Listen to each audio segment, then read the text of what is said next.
দর্শক, ঠিক এই পর্যায়ে আমরা যুক্ত হচ্ছে আমাদের নিউজ রুম থেকে আমাদের সহকর্মী হাসিনুর রহমান যুক্ত হচ্ছেন আমাদের সঙ্গে। আমরা ছোট্ট একটা ডিসকাশন করতে চাই বাংলাদেশ এবং সিঙ্গাপুরের মধ্যকার যে ম্যাচটি, সেই ম্যাচটি নিয়ে। হাসিনুর, এই ম্যাচে ডেফিনেটলি সিঙ্গাপুর র্যাঙ্কিং এগিয়ে থাকা, কিন্তু বাংলাদেশের একটা নিউ লুক বাংলাদেশ সাইড, তাদের জন্য মূল চ্যালেঞ্জটা কি সিঙ্গাপুরের আক্রমণ ভাগ কিনা?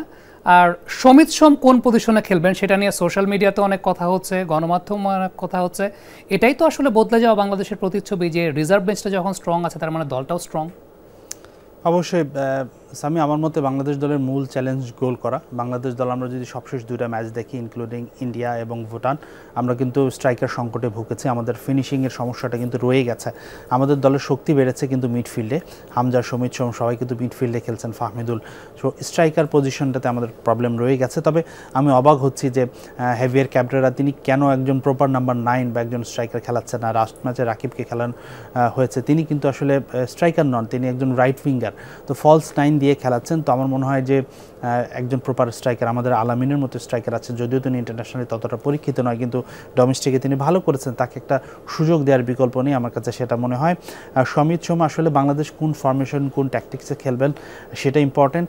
আমার পার্সোনাল চাওয়া থাকবে যদি নাম্বার 9-এ আলামিনকে খেলা হয়, সেক্ষেত্রে রাকিব যদি রাইট উইঙ্গে খেলে, সেক্ষেত্রে কিন্তু একটা জায়গা হয়ে যায় অটোমেটিক্যালি সমিতের জন্য মিডফিল্ডে।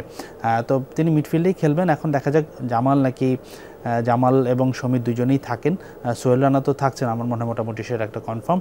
এখন দেখা যাক কি হয়। তবে বাংলাদেশকে আরেকটি জিনিস কনসার্ন হতে হবে, আমাদের ডিফেন্স কিন্তু খুব ভালো, সেটা সবাই জানি। তবে বাংলাদেশ কিন্তু লাস্ট যে প্রস্তুতি ম্যাচটা আমি দেখেছি ভুটানের সঙ্গে, হাইলাইন ডিফেন্সে খেলছে। অর্থাৎ বাংলাদেশ যখন প্রতিপক্ষ ডেরায় আক্রমণ করছে, বাংলাদেশ ডিফেন্ডাররা প্রায় মাঝ মাঠের কাছাকাছি চলে আসছে, কিন্তু হাইলাইন ডিফেন্সে খেলার একটা রিস্ক থেকে যায়। যখন কাউন্টার অ্যাটাক হয়, প্রতিপক্ষের কাউন্টার বা উইঙ্গাররা যদি স্পিডে বেশি হয়, তখন তাদের দ্রুত কিন্তু ট্র্যাক করতে হয়। তো আমরা কিন্তু দেখেছি ভুটান বিপক্ষেও 2-1 আমরা আমাদের তারিক কাজী একটু স্ট্রাগল করছিলেন, গতিতে তিনি বিট হয়ে যাচ্ছিলেন।